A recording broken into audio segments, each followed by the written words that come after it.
Buenas noches.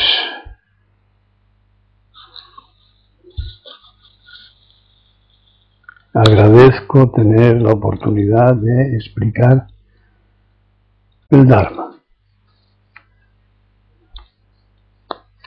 ¿Alguna pregunta o propuesta?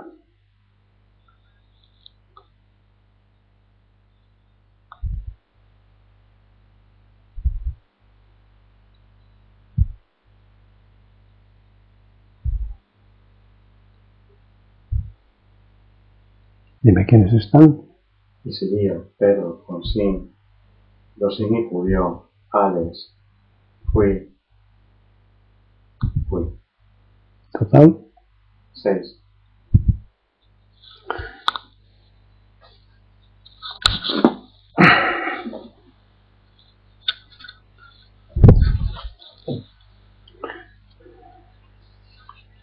No hay preguntas, no hay propuestas, no hay sugerencias.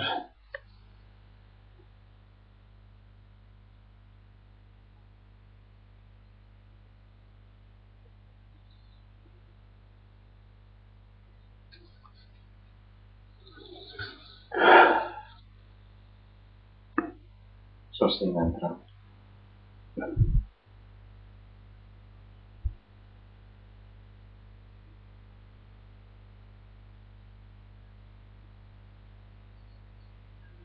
Bueno, pues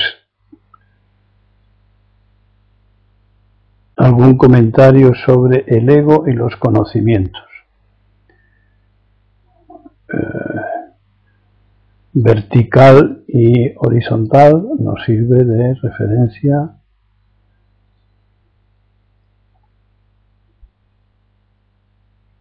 para aclarar que se trata del personaje.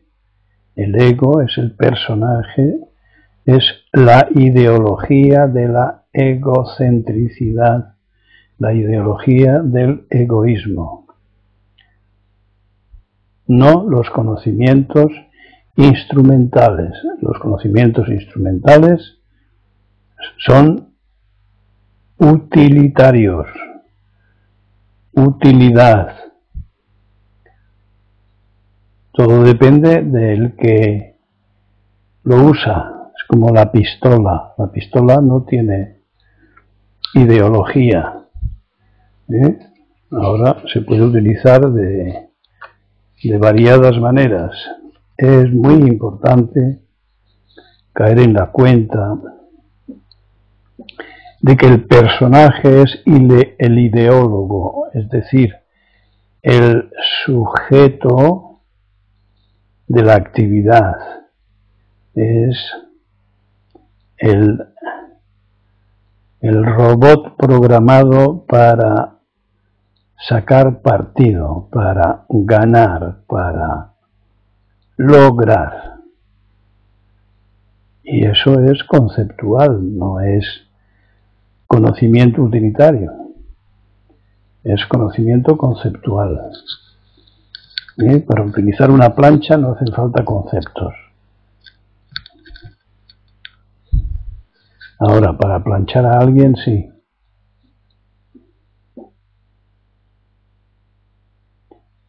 ¿Qué quiero dar a entender con esto? Que el Zen se ocupa de liberarnos de la ideología del logro, del continuo beneficio, de sacar tajada de toda circunstancia. Librarnos de la esclavitud hacia ese robot, pero no librarnos de los conocimientos. Repito una vez más que aquí he solido explicarlo como que con el Zen no salimos por las ventanas, seguimos saliendo por las puertas.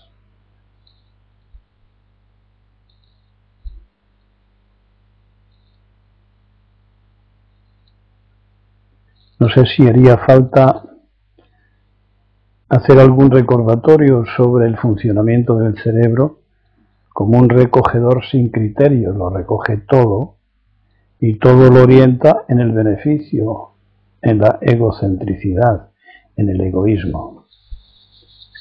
Así es el cerebro como servidor, como servomecanismo.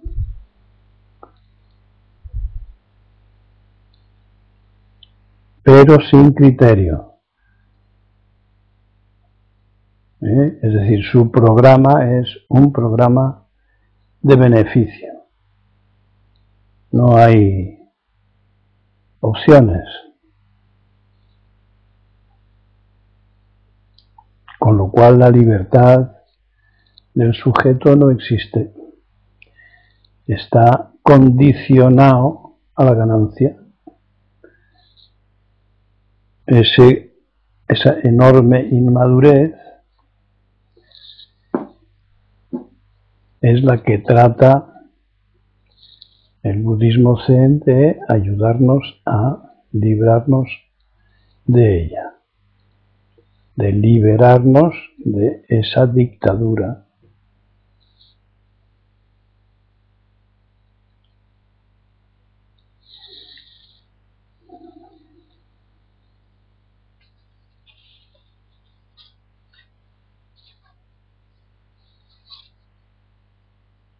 ¿Algún matiz, alguna pregunta, alguna esquina que no se entienda?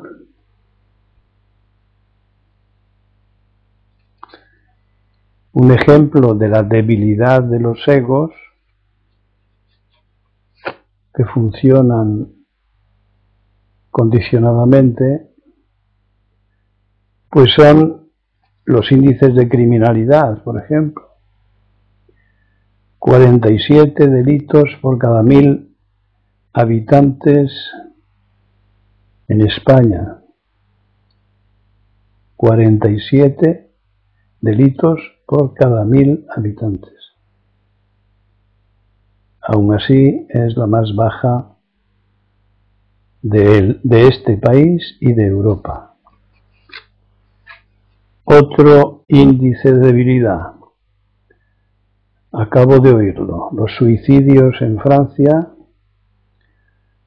en esa empresa llamada Telecom, 28 suicidios el año pasado y 23 van en este. La gente se suicida, pero no porque haya perdido el trabajo, sino porque le han cambiado de jefe o le han cambiado de despacho, señores.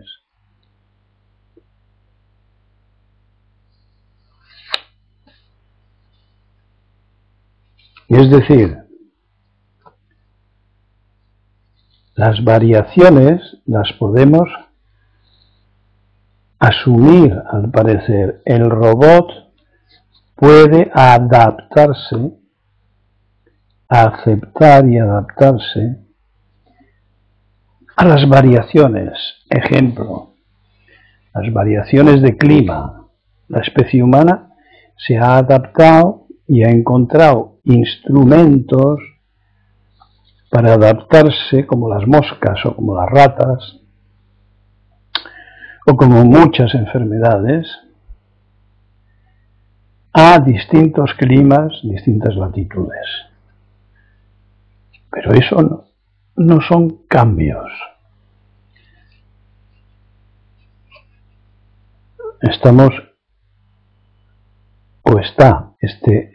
Este programa robótico es rígido.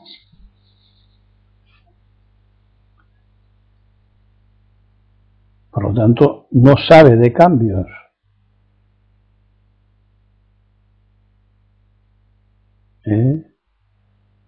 Los seres humanos dirigidos por el robot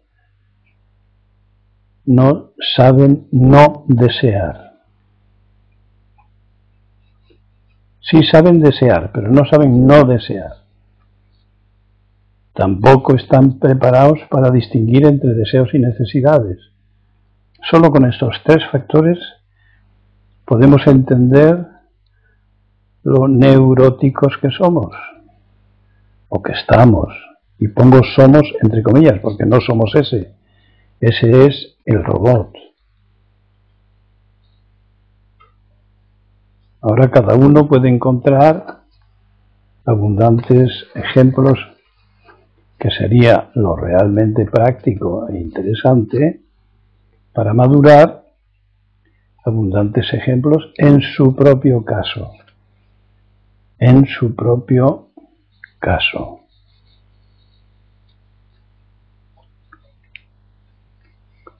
A ver. Pedro, ¿se puede decir que quienes caminan hacia su autodestrucción se mueven por su egocentrismo? Necesariamente. Esa es una característica típica del egocentrismo.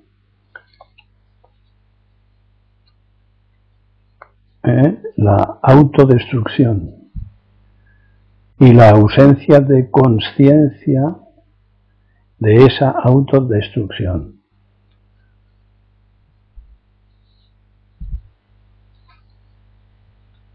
Pero no hay que llegar a los casos de suicidio, de esa debilidad autodestructiva. Lo tenemos en una proporción enorme de todas las enfermedades. En todas las enfermedades, en una proporción mayor o menor, pero se calcula que en un 60%, el cerebro, la mente, colabora. El otro 40% se explica por nuestra ignorancia a la hora de vivir las prisas, los tóxicos, etc. Esta época de toxicidad en los alimentos, en el aire, en el agua, en fin, por todas partes. Así que, efectivamente, así se explica.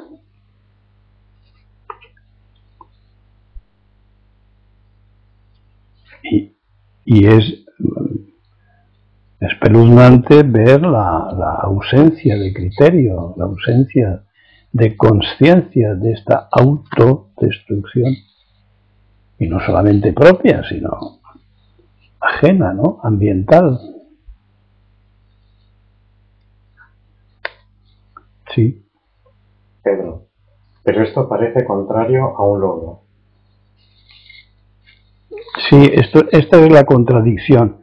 Es decir, los padres y los abuelos están condicionando la próxima vida de sus descendientes, sus nietos y sus hijos, que teóricamente deberían de formar parte de sus mayores intereses.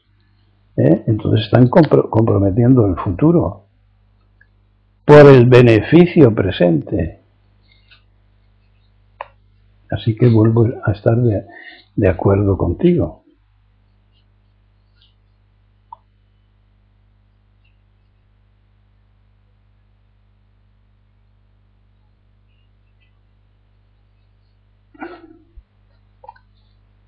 Si a esto no lo llamamos ignorancia, no sé para cuándo lo vamos a reconocer.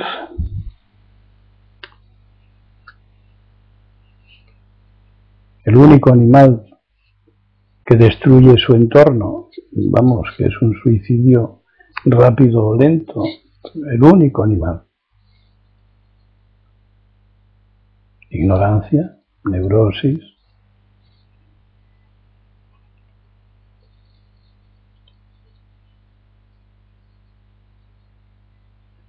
Más comentarios sobre el tema que da para rato.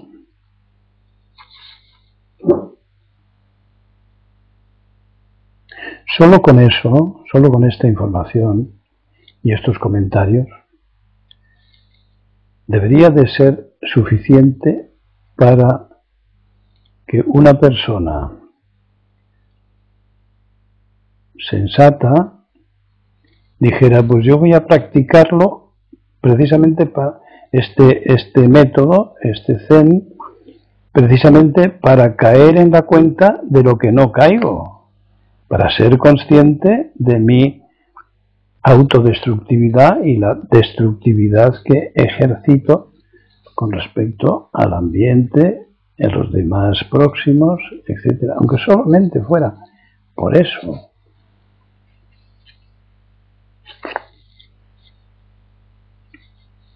Profundizar en la conciencia.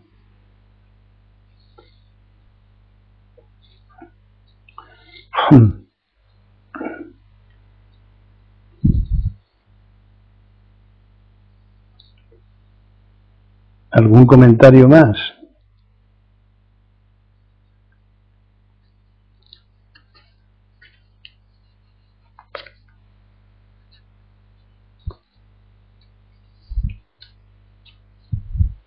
Fijaos que siempre tendemos a señalar la conciencia, profundizar en la conciencia propia y la conciencia del cosmos, que es la misma conciencia. Es decir, a la vez, o porque profundizamos en la conciencia cósmica, nuestra conciencia se ensancha. La conciencia individual crece. La unidad de todos los seres se manifiesta ahí. No es distinta. La profundización en el cosmos, en la naturaleza y en la propia naturaleza. Es la misma naturaleza.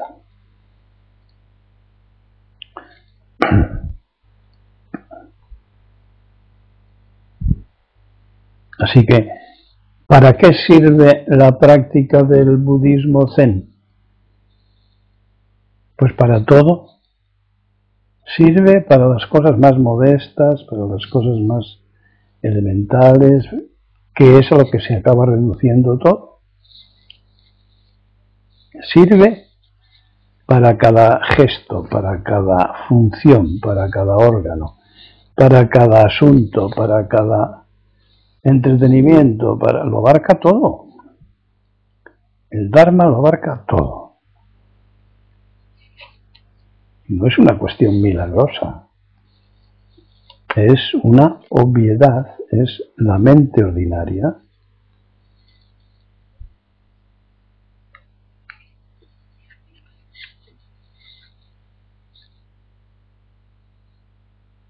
Es curioso el grado de enajenación en la que nos sume el robot, como para que esto que es obvio resulte difícil de entender, o difícil de aplicar, o difícil de asumir.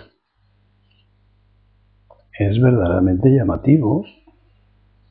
Un estado de enajenación en la que esto es difícil, no diré imposible, pero no parece. Es decir, no es motivo de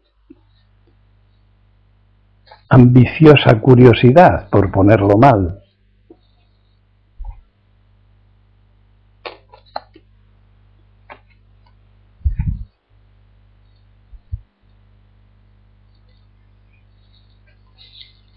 ¿No hay nada?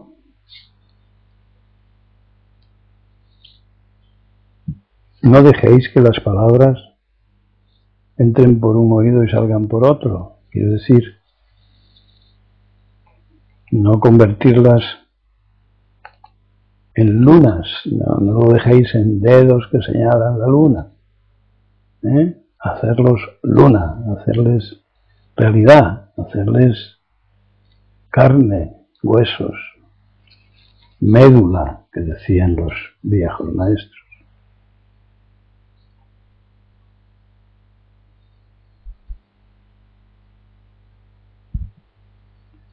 Nada,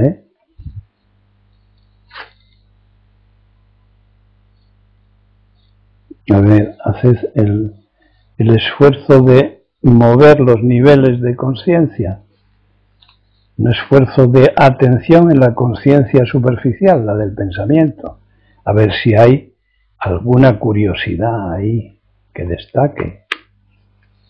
Pedro. Venga, Pedro, que hoy tienes el día. En este asunto no hay medias tintas.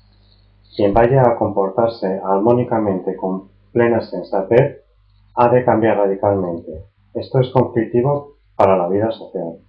No, no estoy de acuerdo. No es radical. Tenemos el consejo de Buda, huye de los extremos. No es radical. Tenemos el zazen. No nos metemos en el zazen de buenas a primeras y de repente. Ejemplo, la guitarra, las cuerdas, o muy tirantes y se rompen, o muy flojas y no suenan. No es radical y no tiene por qué plantear problemas sociales individuales. Porque de otro orden no hay por qué, no hay propaganda política sobre este asunto. Somos muy pocos y vamos a seguir siendo muy pocos. Es decir, la selección probablemente es natural.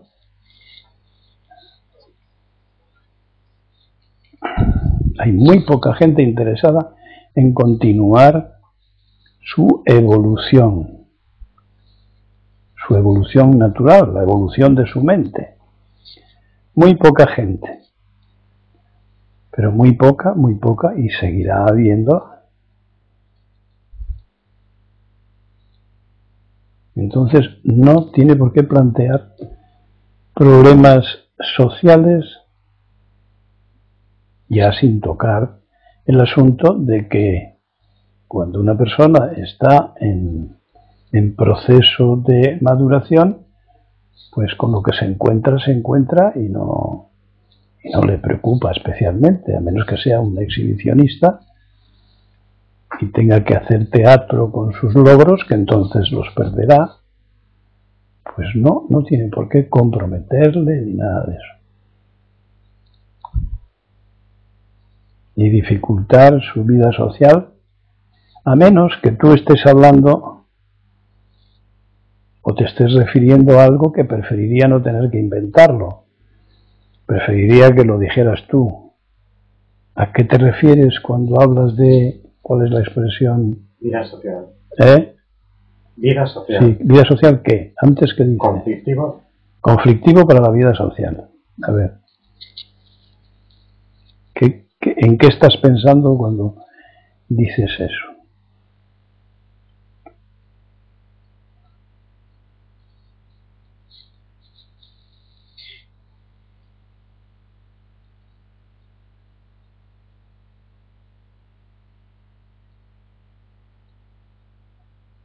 Incomprensión generalizada. Ya. Tú sabes que en la psiquiatría antigua se definía a unos psicópatas como necesitados de estimación. Pues lo utilizaré para tratar de hacer ver que el que está en el camino de la emancipación, precisamente, de la liberación, precisamente, de la maduración, precisamente, no necesita la aquiescencia social, el premio del reconocimiento, las medallas, etc. No lo necesita para nada. Es más, trata de pasar desapercibido, no llamar la atención, excepto algunos payasos, dicho sin ganas de ofender. Lo digo de payasos por el exhibicionismo que hacen de sus kimonos, de sus maneras.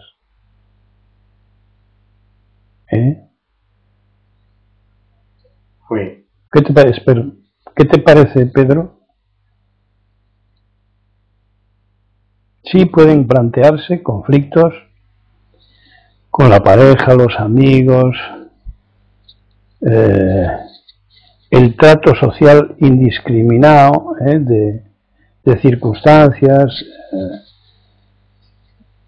de encuentro nada cualificado, en el sentido de que no interese para nada hablar de lugares comunes, asuntos vulgares, es decir, lo que aquí llamamos no conducentes. Pero eso no es un conflicto para el practicante. Y hablar menos de cuestiones comunes con la pareja, pues tampoco es conflicto. Ahora, si profundizamos un poco más en una de estas charlas, pues sí he planteado lo difícil que puede ser tratar con una pareja egocéntrica, muy difícil. Y debo añadir que eso no debe plantear ningún problema al practicante. El practicante de las enseñanzas de Buda se va encontrando con los resultados de su evolución y no le sorprenden. ¿Por qué no le sorprenden? Porque tiene una baza muy importante, que es el desapego. Ahora, si me dices, es que el desapego puede constituir conflicto de pareja, pues te remitiré de nuevo a otra charla en la que hemos hablado, se puede querer desapegadamente, es decir, con autonomía. ¿Y cómo es eso? No temiendo las pérdidas. Como ves, en la conversación nos está dando oportunidad de echar mano de cosas recientemente explicadas, pero que claro, solo con la cabezota no nos van a hacer madurar, tiene que ser con la práctica. Es decir, cuando se comprenden las cosas intelectualmente, no sirven, no funcionan. Es más, desencadenan respuestas reactivas,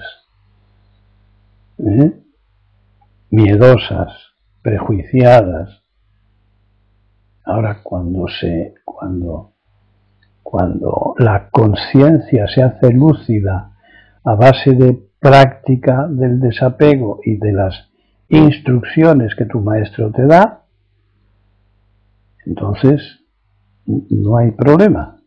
Estaría bueno que la vía de Buda nos produjera más problemas de los que ya tenemos. Es al revés, desaparecen o disminuyen al menos los problemas. No desaparecen porque no es radical, pero sí se debilitan. Incluso muchos de ellos dejan de ser problemas. A ver, Kubio, ¿qué quiere? Bueno, Pedro dice gas. Gas. Y se dice que la mente C es la mente ordinaria.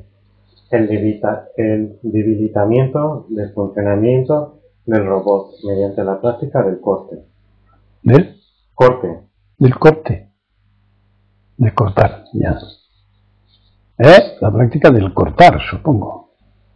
¿Qué? ¿Es un estado de alerta continuo? ¿Es esto la atención en la atención? Sí, eso es Zansin, sí. Es estar viendo al ego cada vez que aparece y la consecuencia es cortar con él. Poner en práctica ese especial toque de la lucidez que no consiente en la activación de la corteza cerebral, que es donde están los pensamientos y los desarrollos de los pensamientos. Efectivamente. Es decir, el desapego del ego es el desapego.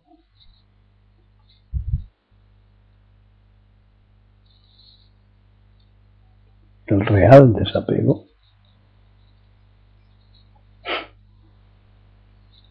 Más,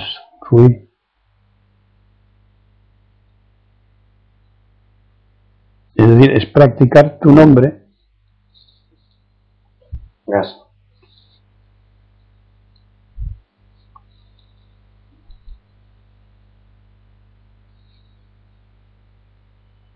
Más, que son temas muy sabrosos, ¿no? Y no está David, ¿no? No. Ah. Y Marisa tampoco, ¿verdad? No.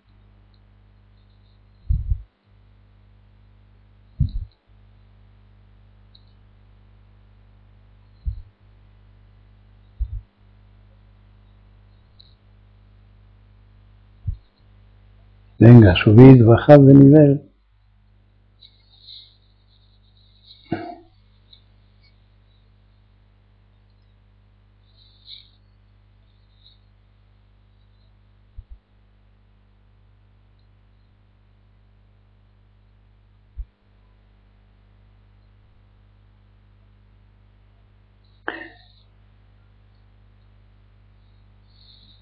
Estoy proponiendo esto de subir y bajar de nivel para estimular las charlas, las conversaciones, porque no es necesario hacerlo en la vida corriente de un practicante, incluso poco aconsejable, es decir, estar sumidos en cierta profundidad cambiante, grados de profundidad, pues es el auténtico refugio.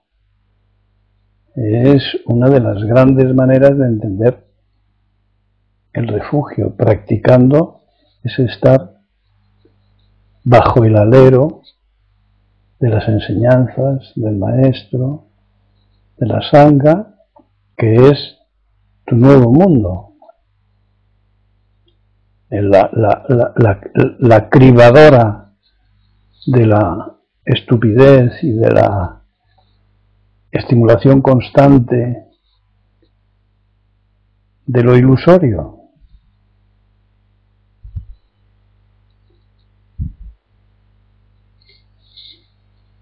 Supongo que se me entiende, ¿verdad?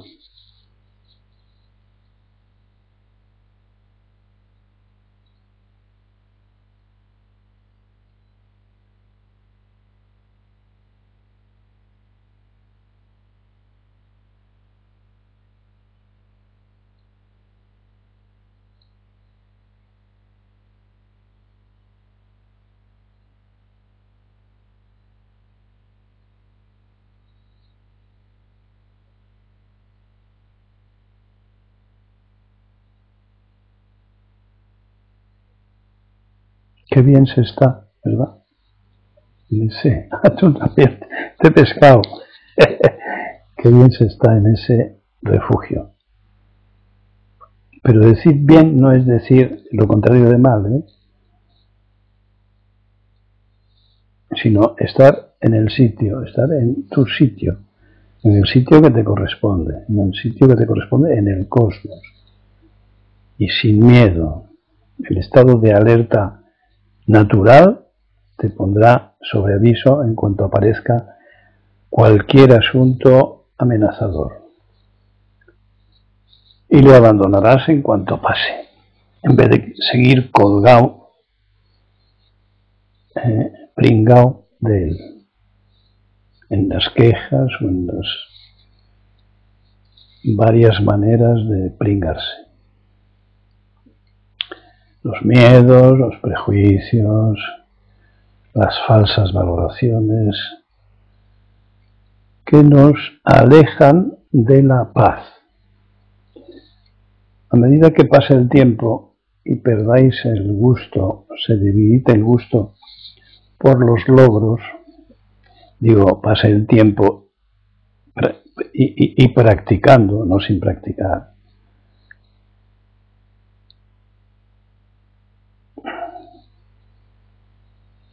A medida que pase el tiempo practicando, el sistema de valoraciones o la capacidad de degustar los valores, los colores de la vida, encontraréis que la paz es uno de los asientos del refugio más importantes, ¿no? Más llamativamente sentidos, saboreados. Por eso cualquier cosa que nos aparte de la paz, nos perturbe la mente, pues es desechada, no es conducente, no es convincente. Espero estarme haciendo entender.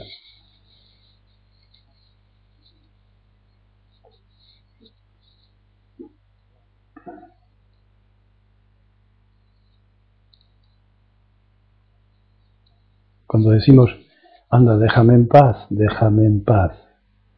que me dejes en paz, pues estamos diciendo, déjame conmigo mismo y perdido en el cosmos, perdido entre comillas, ¿verdad? Déjame vivir, no me perturbes, vive tu vida, es tu asunto, el mío es seguir refugiado. Vamos, amigos, que sepa que estáis ahí. A lo mejor estáis durmiendo. ¿Se estarán durmiendo? O solo han entrado y se han ido. Ah, y lo han dejado enchufado. Sí. Ya, que se puede eso también. Y nosotros aquí creyendo que estamos en comunicación. Va. Eso sí, no, gasto por tu esfuerzo. Quiero advertiros que al que le cuesta escribir puede pedir, decir, lo mínimo, quiero hablar, con que ponga hablar ya, Soquén le da micrófono.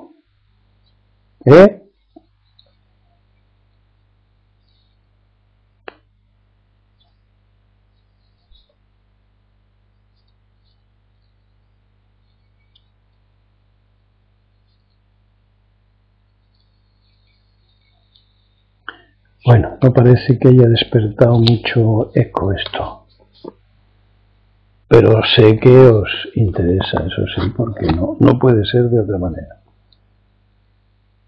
Vamos a ver algo sobre el control del pensamiento. Fijémonos que todo es lo mismo, siempre es lo mismo, pero con angulitos de luz que van cambiando, ¿eh? Esto está dicho con intención hacia alguno de vosotros, ángulos de luz cambiante. El control del pensamiento.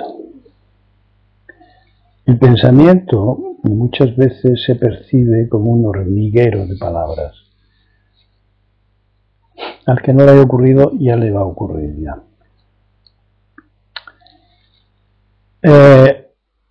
Un hormiguero de palabras que se repiten hasta llegar a ser casi audibles, hasta repetirse y repetirse casi con obsesión, como un pozo lleno de renacuajos en movimiento continuo y muy difícil de parar. Hablo de la conciencia corriente, vulgar, ignorante. Es decir, el cerebro combina y combina y combina y combina y combina y sigue asociando imparablemente. Y ahora pregunto, ¿por qué queremos educar a los demás a nuestra imagen?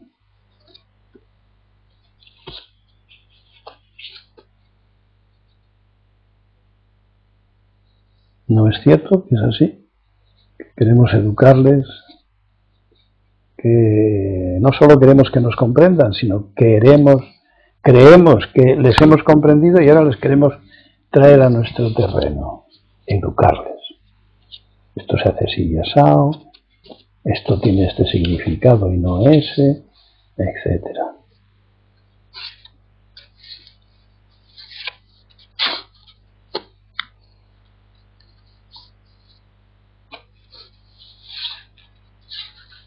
Yo creo que se trata de asimilar su pensamiento al nuestro, es decir, de un sistema de control del pensamiento. Para controlar a otro, tráele a tu lenguaje, a tu idioma, a tu sistema, a tus maneras, porque si no es incontrolable, es decir, son dos mundos distintos, aun dentro de la subjetividad y aun dentro de la individualidad vulgar y corriente.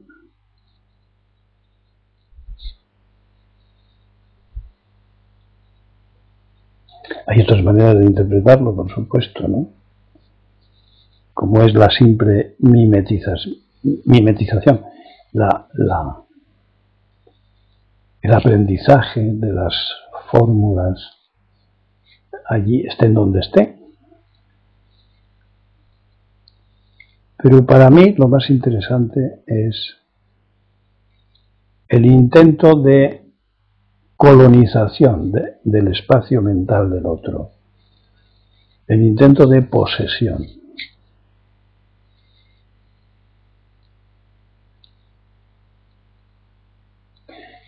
Insisto en que en términos vulgares, porque en términos zen eso dura poco y tiene que ser voluntario. Me explico. El sujeto que tiene curiosidad y quiere aprender, voluntariamente se pone en manos del maestro. Y durante un tiempo absorbe. Esa absorción y esa práctica significan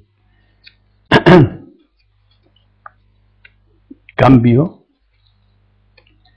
Y cuando el cambio llega a la ebullición, significa no solo liberación en ebullición, sino emancipación. Es decir, está en condiciones, la crisálida, en condiciones de pasar, así como pasó de gusano a crisálida, de pasar de crisálida a mariposa. ¿Se entiende?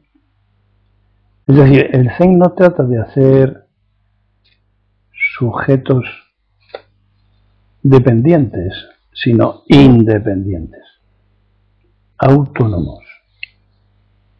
Autónomos dentro del mismo cesto, claro, no es autónomos quién sabe por dónde, sino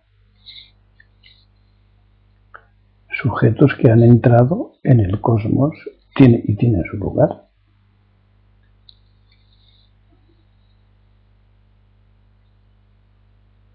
Podría decirse que el control del pensamiento, ese intento inmaduro que suele conducir al conflicto entre egos, es el comienzo de lo que posteriormente en muy pocas personas puede llamarse dependencia momentánea, dependencia para el aprendizaje, el pago del peaje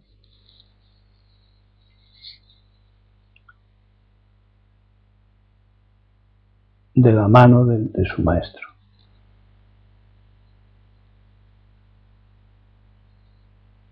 Es decir, supongo que ya se ha entendido, pero por insistir un poco, bueno, mejor lo dejamos aquí.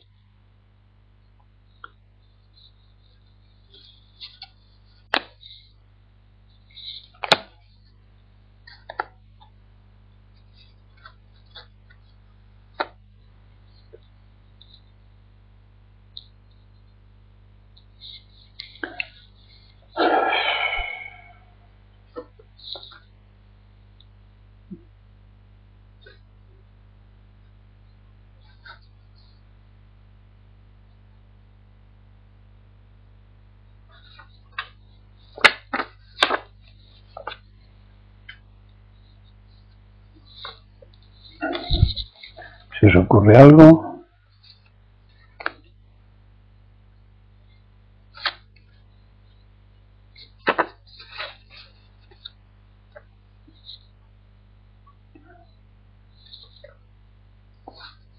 Y Sirio, tus palabras hacen sumergirse más y más y es muy difícil salir de ahí.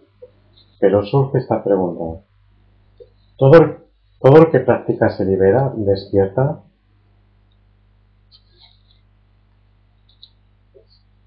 Pues te voy a contestar precisamente con la siguiente chuleta. Desidentificación, desenmascaramiento, iconoclastia. Lo titulo así. El ego aspira como una aspiradora, en ese sentido. Aspira cuanto encuentra entre las basuras y conocimientos que luego va a utilizar para objetivos de ganancia del personaje, de lo que hemos hablado antes. Entonces, ¿puede coger el budismo y añadirle a su colección? Pues sí.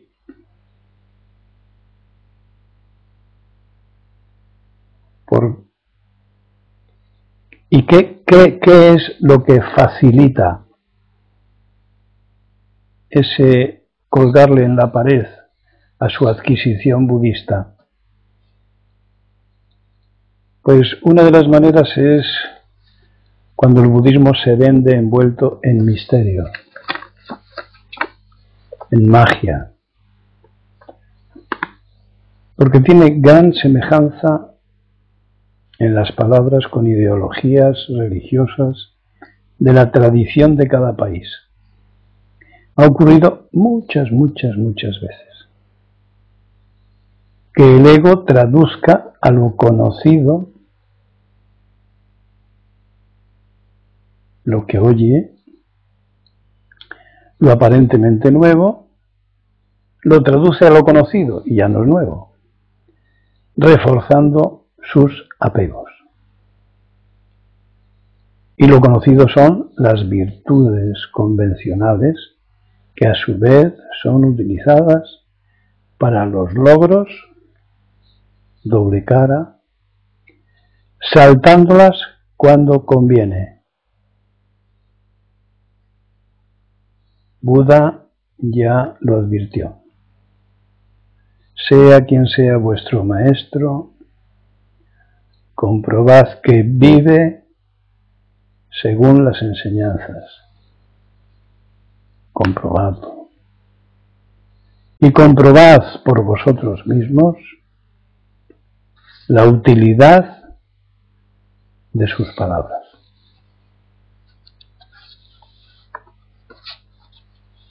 Es fácil que el ego sublime las informaciones, algunas del budismo, zen o no, las extrapole y las trasplante a las religiones ambientales llamadas del amor. Esto no tiene nada que ver con Buda. Es sentimentalismo barato. El amidismo, Namu Amida Butsu, tiene una ética muy semejante a las religiones europeas y a las americanas importadas o exportadas desde Centro Europa y que se han hecho más o menos tradicionales. Así que es raro el despertar, Isidio. La asimilación es frecuente en las poquísimas personas que se acercan al budismo. Pero la mayoría son mimetismos. Estoy convencido de que lo mismo que en el resto de las enseñanzas de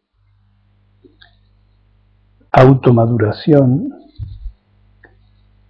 se escogen porque tienen que ver con otro tipo de logros personales. Es decir, el ego se ahoga en una jaula y busca otra jaula, no una no jaula, sino otra jaula, con los barrotes pintados de otras maneras.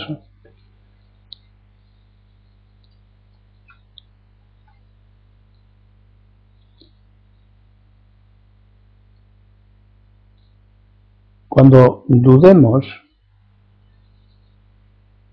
echemos mano de la palabra por antonomasia, ¿no? Que es el apego. Cuantos más apegos, mayor debilidad, mayor temor a las pérdidas. Y si no hay apegos, no hay temor.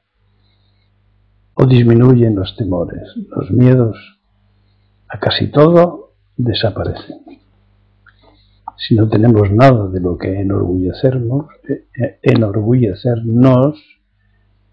si somos un nadie, ¿qué puede vencernos?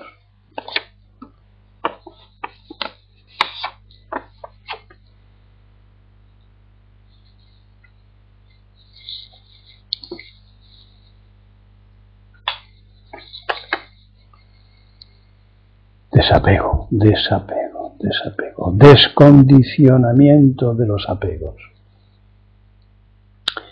liberación.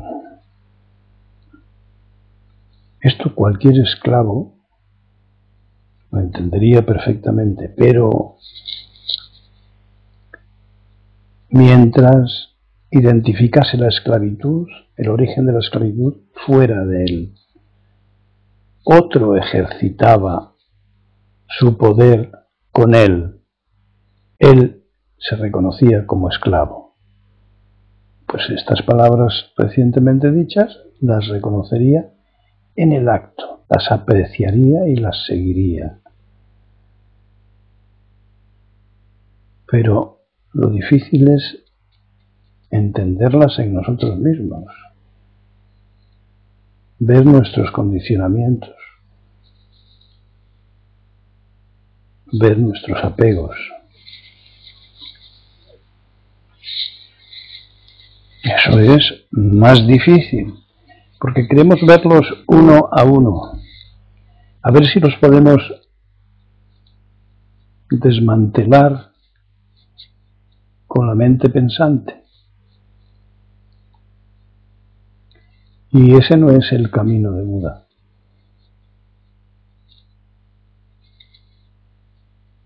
El camino de Buda es la práctica, en cada instante, del descondicionamiento, de hacer las cosas tal y como son, sin añadirles ni quitarles, sin interpretaciones.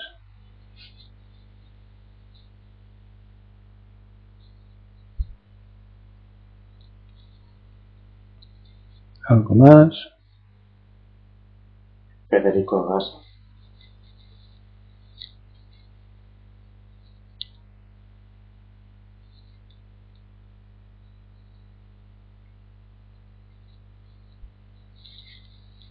¿Algún comentario? En los próximos días tendréis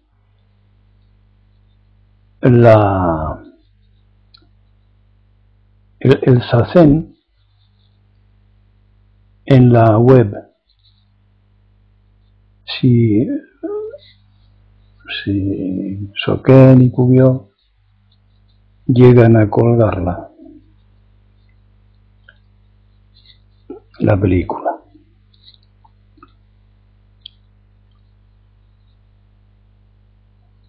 De manera que podéis buscar, se llamará zazen y así, y el día y la fecha, y así no habrá duda a la hora de identificarlo y bajarlo. Os sigo recomendando que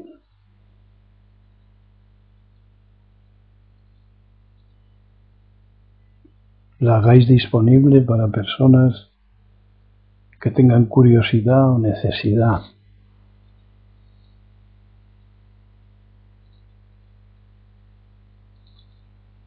Que compartáis lo que para vosotros es una oportunidad.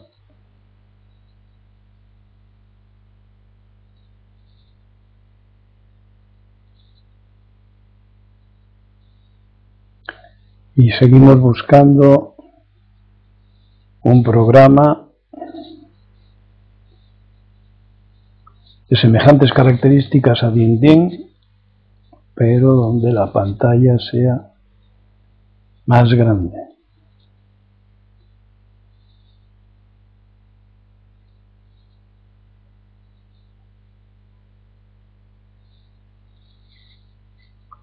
A ser posible sin tener que pagar, porque las investigaciones que se han hecho pues, resultan ser carísimas.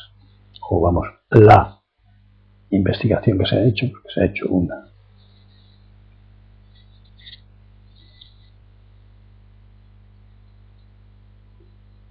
A ver, ¿algún comentario? ¿Pregunta?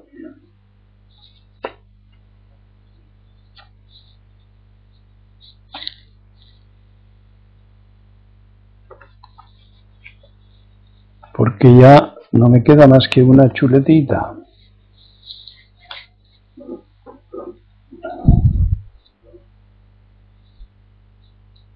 Federico, ¿puede hablarnos de Uji Daido?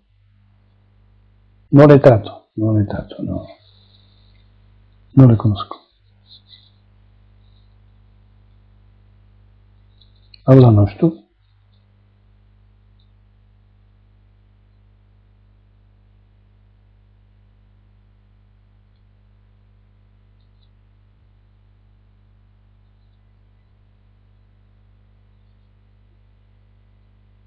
Federico, es difícil de entender.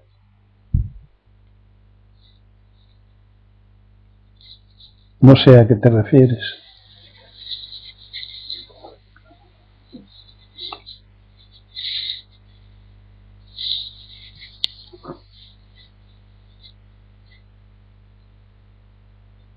Uji, del maestro Dogen. Ah, tradúcemelo que no me acuerdo yo de todas las expresiones. A ver si te puedo decir algo.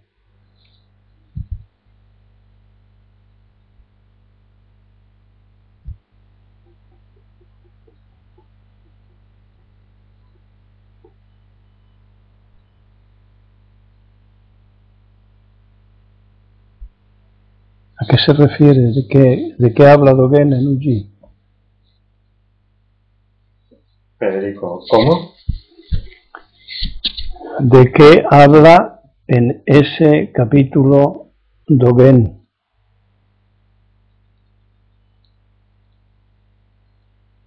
De que la existencia es tiempo y el tiempo es existencia. Bueno, nosotros entendemos por existencia la falsa vida, la vida ilusoria, y esa es tiempo. Es decir, el tiempo y el espacio son conceptos inventados por el hombre. Entonces, claro, el pasado, el futuro y el presente, esa distinción solamente existe si tenemos en cuenta el tiempo. Pero si no tenemos en cuenta el tiempo, entonces el pasado no existe, el futuro no existe y solamente podemos vivir en el presente, aquí y ahora.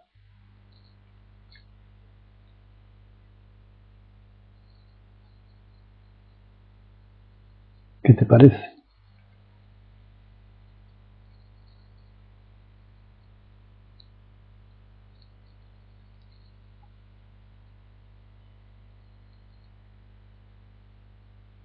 Es tanto como reconocer que en el pasado están los condicionamientos de la existencia. Entonces, si cortamos la existencia por anulación del pasado, pues estamos liberados.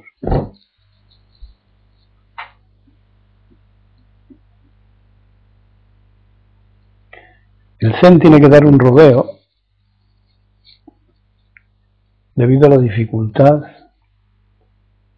que tenemos para desapegarnos de la máquina que ha ido tomando notas condicionadoras.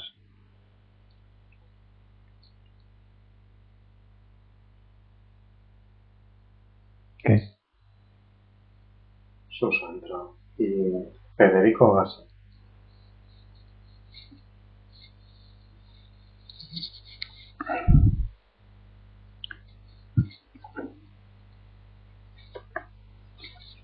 ¿Más preguntitas?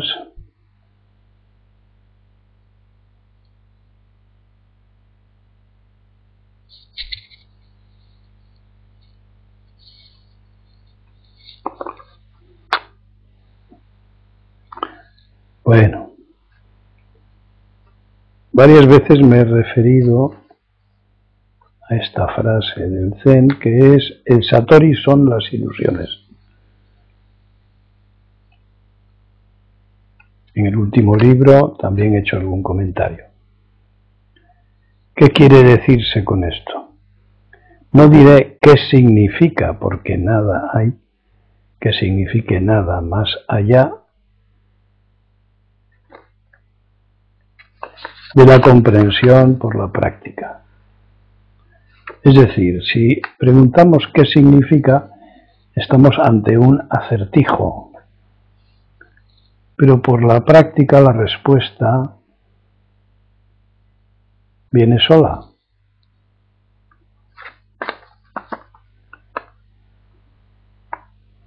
Cuando esto es así, resulta que todo es igual.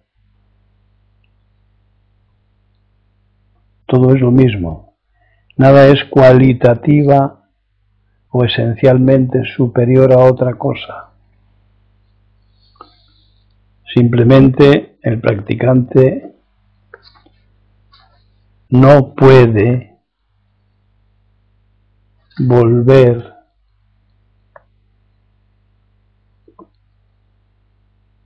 cuando pasan estas cosas.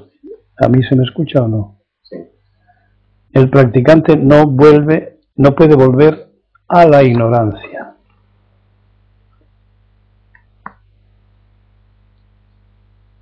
¿Qué quiere decir entonces? Con todo es igual, todo es lo mismo. No significación. Ahora no hay una diferencia para el sujeto ignorante y el despierto, porque no son comparables, como no lo son lo ilusorio y lo real. Es decir, no podemos comparar lo ilusorio y lo real porque lo ilusorio no existe. Pero la clave está en que el despierto no puede ser ignorante y viceversa.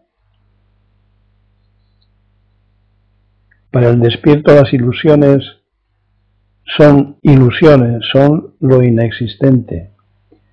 Para el ignorante son lo existente.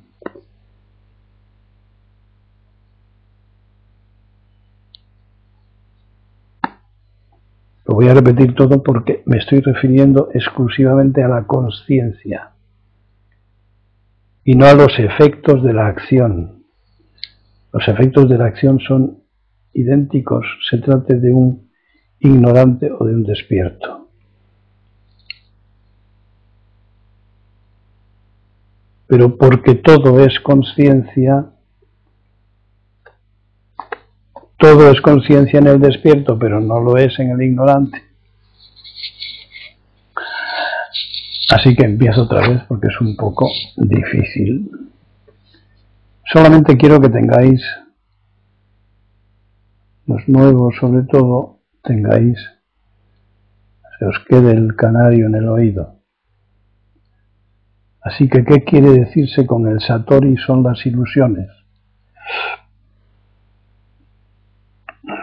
El Satori son los hechos, son la acción. Por tanto, acción por acción o una acción tiene realidad en el despierto y es irreal en el dormido, en el ignorante. Es existencia, no es vida, es existencia. Porque él cree en eso. Por muy inexistente que sea, cree en la película, cree en una película. La película de su conciencia. Ahora, desde el punto de vista de las acciones, es decir, cuando el cuerpo actúa, no hay diferencia. Y entonces el Satori son las ilusiones. No sé lo que se habrá podido pescar de este río revuelto.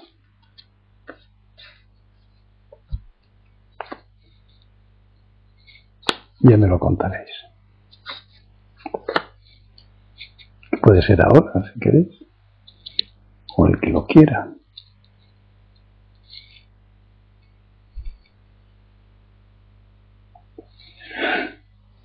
Y se me acabaron las sueltas.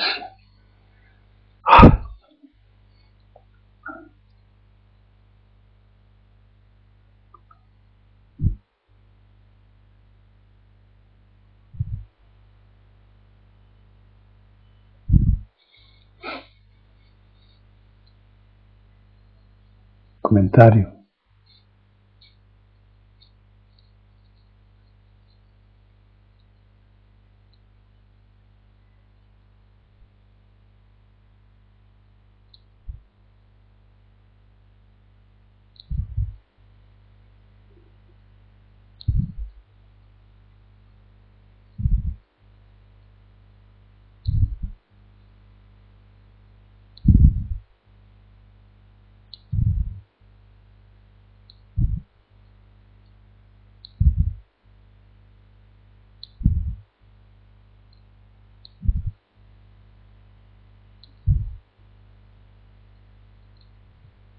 Suso.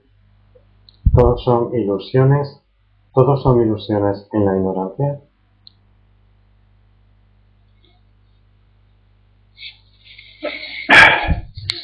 He empezado esta noche hablando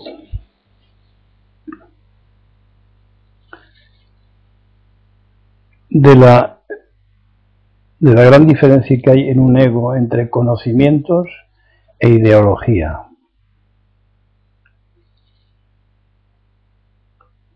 Entonces, los conocimientos no son ilusorios porque son datos útiles, mecánicos, digamos.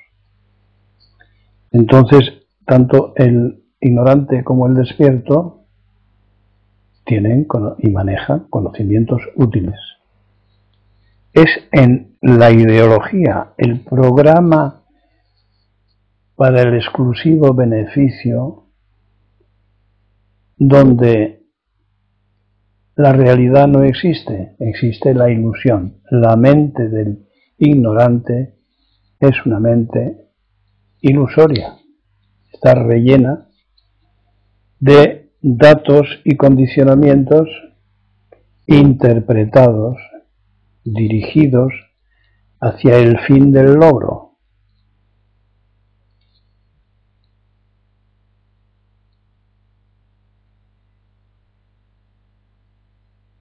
Entonces, la pregunta de él es, repítemela. ¿Todos son ilusiones en la ignorancia?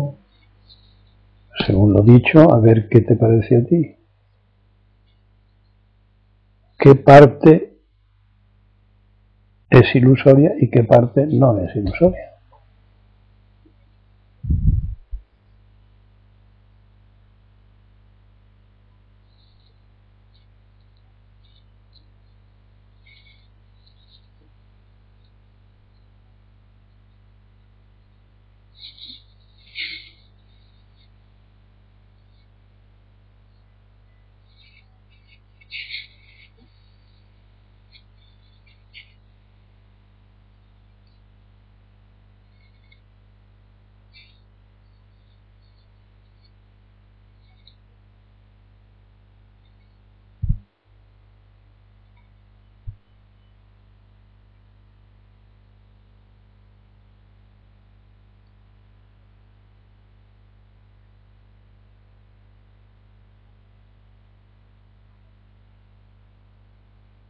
El problema que tenemos en todo el mundo es la creencia en las ilusiones como si fueran realidad.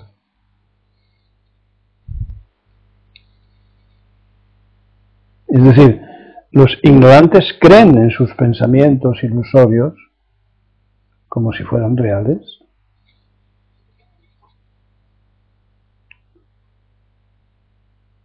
Y unos pocos, cuando se lo explicas o leen la cadena del condicionamiento, se asustan, ven que han estado cogidos en una red egocéntrica, es decir, que no han sido ellos mismos, sino sus condicionamientos, su egocentricidad. Y eso no tiene nada que ver con ser un humano, sino con ser una máquina, un programa, un robot. Y entonces puede que aspiren a liberarse del dominio del robot y ver quiénes son realmente.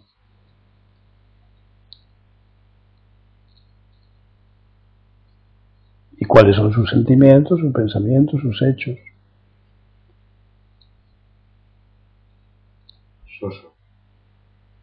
La supervivencia no es ilusoria. Y Sirio.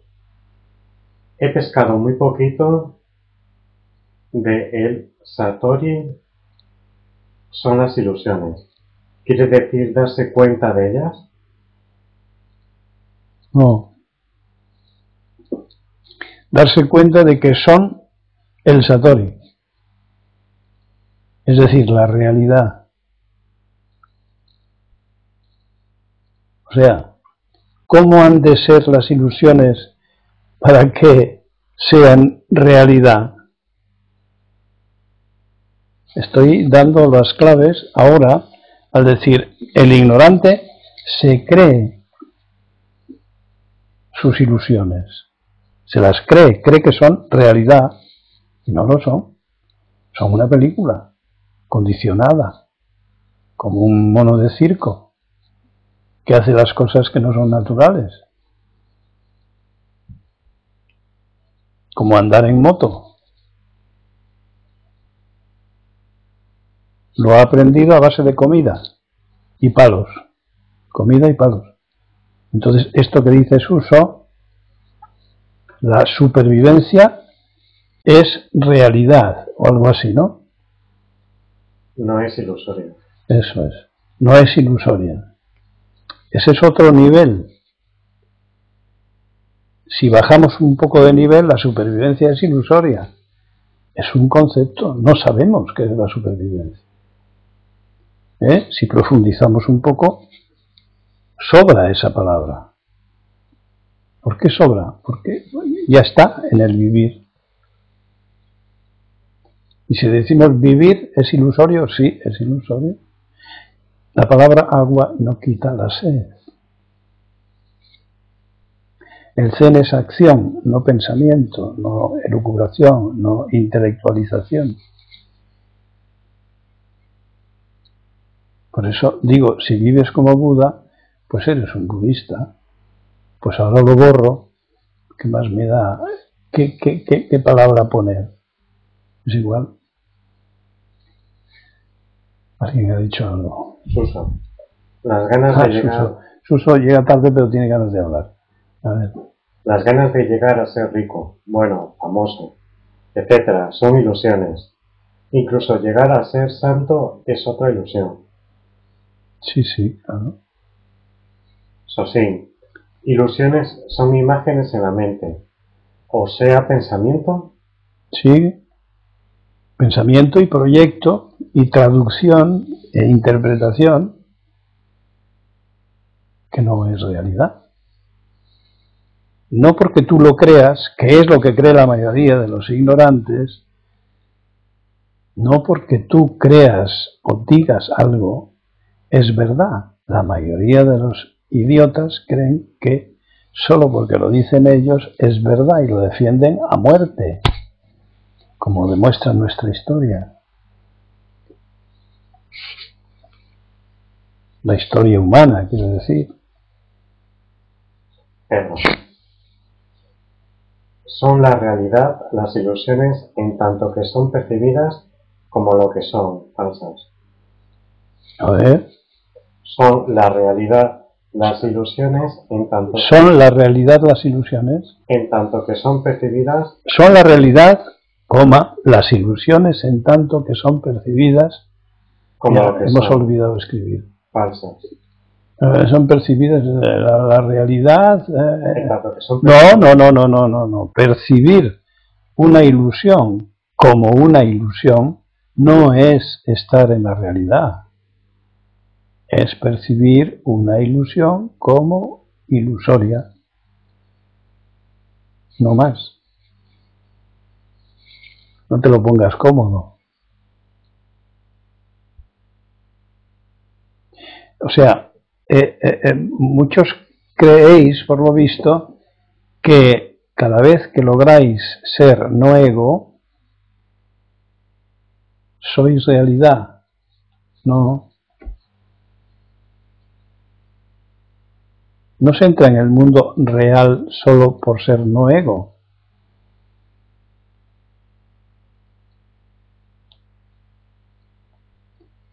Solo la práctica puede solventar este pseudo problema. Esto no es un problema. O sea, ni discriminación ni no discriminación. Ni ego ni no ego. Más allá de ego o no ego es ni ego ni no ego. La práctica de las enseñanzas de Buda.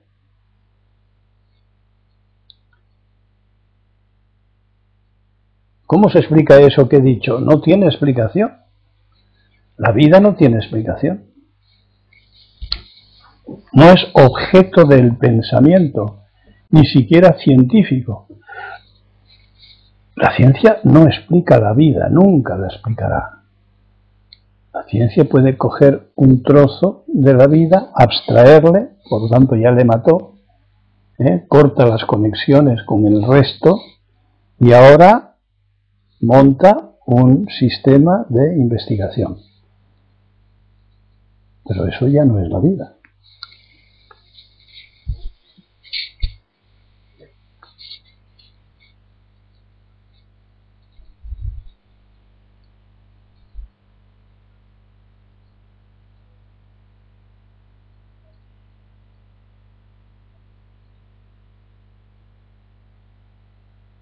Sería muy fácil que vosotros me preguntaseis, sería como ir aparentemente muy directos al grano, ¿no? Oye, ¿y cómo se lograría este aspecto del budismo? Y entonces yo contestaría y vosotros lo practicaríais. Qué fácil, así como por renglones, ¿no? Como receta de cocina, no es así.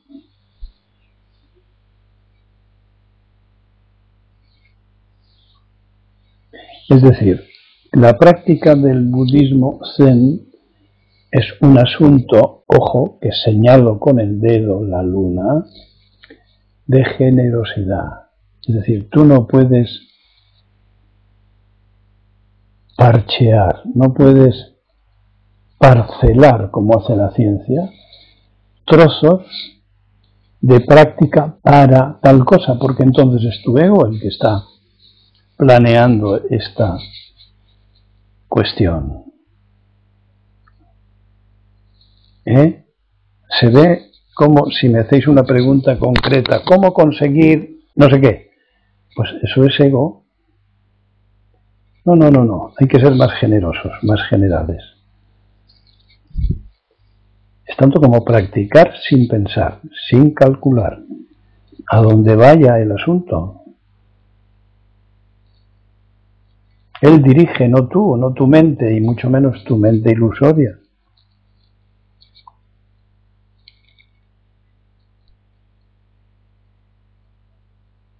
Suso. Otra vez Suso. A ver, Suso. No se cansa. Suso. Da la impresión... Afirma algo en vez de preguntar. Afirma. Venga.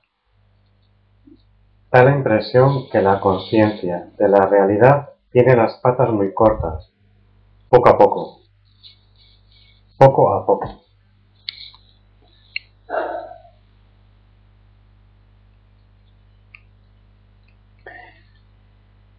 Para ser conscientes de la realidad, si leyeras mis libros, no harías esa pregunta. Especialmente el último, donde trato ese asunto. La realidad es una otra palabra que señala la luna. Es decir, son los hechos, otra palabra que señala la luna, que corresponden a la auténtica naturaleza. Entonces, si la auténtica naturaleza no es perceptible, los hechos que corresponden a ella tampoco. La realidad no es perceptible, solo es perceptible la irrealidad. Supongo que esto a algunos os gustará. Solo la falsedad se puede percibir, se puede destapar, se puede desenmascarar. Solo la irrealidad, el ego. El resto no. Eso es lo que los antiguos llamaban la sabiduría de la naturaleza se protege a sí misma. No es perceptible, porque entonces podríamos convertirla en palabras. Y convertida en palabras las embotellamos, las enlatamos y las vendemos en el súper. O en pastillas. O en conversaciones. No.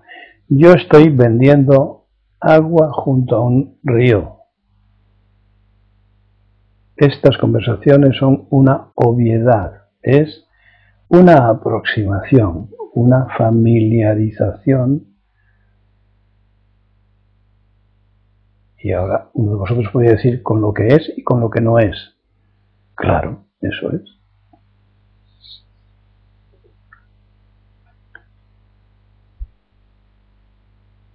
Pero ser familiares no es ser íntimos. Y la intimidad solo se consigue con la práctica de las enseñanzas de Buda.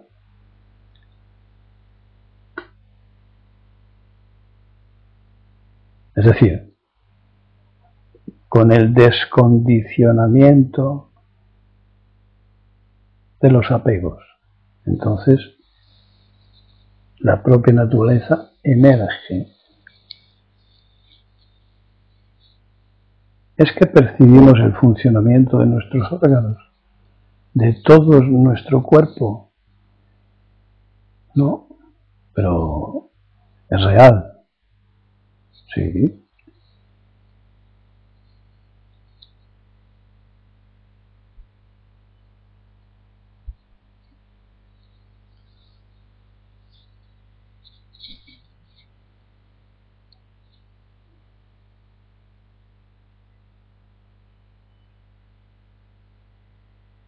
La sabiduría no consiste en las frases agudas, enjundiosas ni profundas.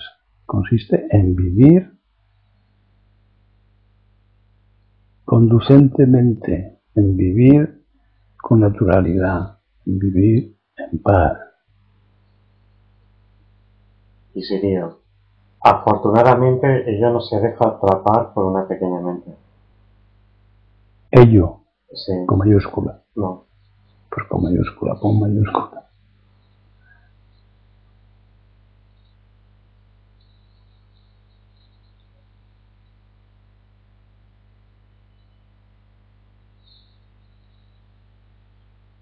Mayúscula, gaso.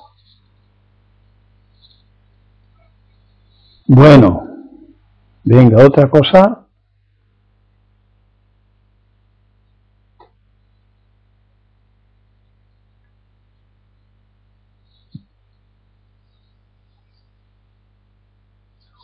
Cuyo, acuérdate de preguntar, din, pantalla, grande. Si es pagando, ¿cuánto cuesta?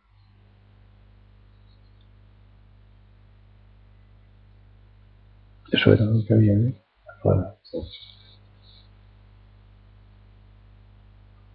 Y si no, pues buscar otro programa. Curioso. A ver, última pregunta.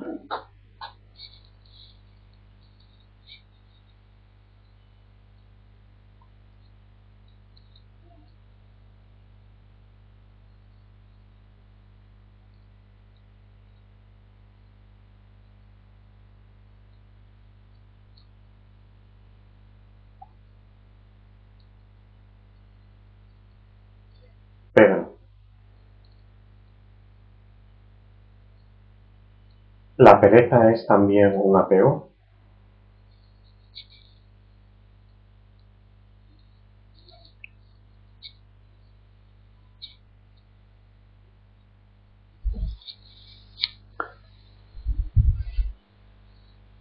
¿A qué se apega el perezoso?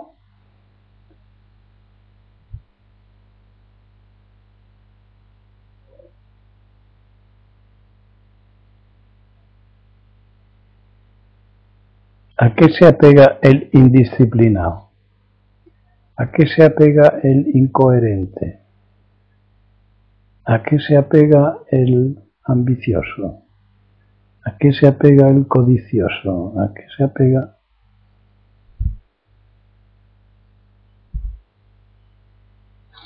Bueno, amigos míos, hasta el próximo viernes.